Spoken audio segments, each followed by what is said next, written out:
bank until I floated free of the bottom.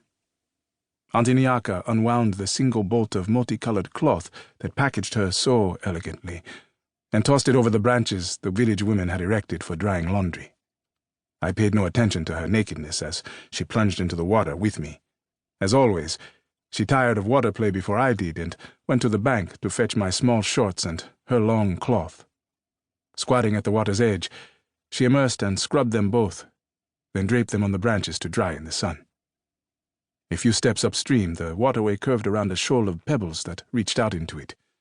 Auntie loved to stretch out there, basking under the blazing African sun.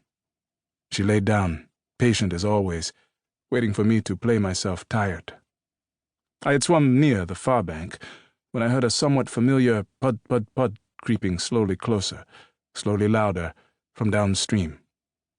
Before I could even see the boat, Auntie Nyaka was shouting and waving frantically. I looked to her as she stood totally naked on the shoal, gesturing for me to get away, but her hysterics were confusing. With my head peeking above the water's surface, I turned back to the pud-pud-pud, which was becoming louder, slowly exposing the source as it inched around the curve of the river. Auntie's alarm gradually began to register, and I paddled myself close to the far shore until my feet took purchase on the muddy bottom.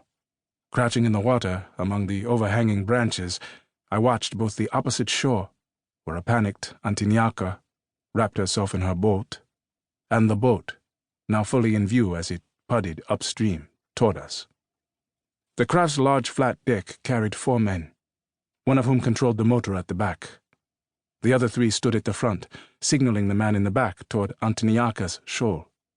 The pud-pud-pud quickened, becoming louder, the gap between Auntie and the boat closing faster and faster.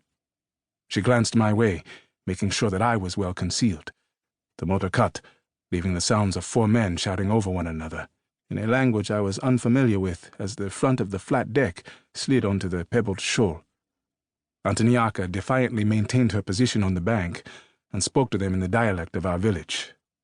When they didn't answer, she repeated in Kinyarwanda, and when they seemed not to understand, she switched to Swahili. "We have nothing here for you. Please continue your voyage in peace, health, and happiness." "We've been looking for the fruit of the jungle," one of them responded in Swahili. "I think we have found it." Please continue your journey," Auntie Nyaka said, slowly backing away.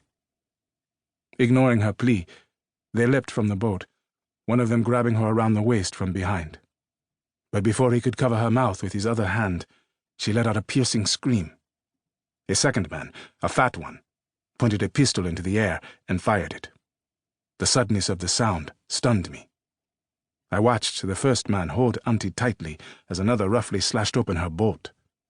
Suddenly her nakedness, which had never before seemed anything but calm beauty, became a shameful exposure. She struggled futilely against the grip of the slick black muscles wrapped around her, managing only a few loud shrieks before one of the men, using a section of her own clothing, stuffed her mouth. Auntie was no match for the 4 men as she was thrown down and pounced upon. One held her arms, pinning her shoulders to the ground. The fat one, the one with the gun, laid it aside and knelt over her. He opened his pants and prodded, forcing himself on her. I had seen Auntie Nyaka take Uncle Zigbota inside her many times before. In the single room of our mud hut there was scant opportunity for privacy. Not that privacy was called for in the loving environment of our little home. When Uncle Zigbota came to Auntie strong and hard, the 2 of them were gentle and quiet together. Hardly ever speaking, they caressed each other, covered each other with kisses, and when finished, held each other tightly. Then they would welcome me between them, and the 3 of us often fell asleep like this. But now, Auntie Nyaka struggled to keep this stranger away from her. She fought hard as the others beat her about her head until she gave in and collapsed limp, allowing the brute to thrust into her. I could not remain quiet, witness to the violence, and I shouted at the men, swimming toward them as quickly as I could. The surprise of a child appearing in the water and yelling at them was acknowledged with mere glances and laughs. The one on top of Auntie paid me no heed whatsoever as he grunted and panted his brutal business. I planned to jump on his back and make him stop. I just needed to get there. I felt my toes in the mud. My feet grabbed.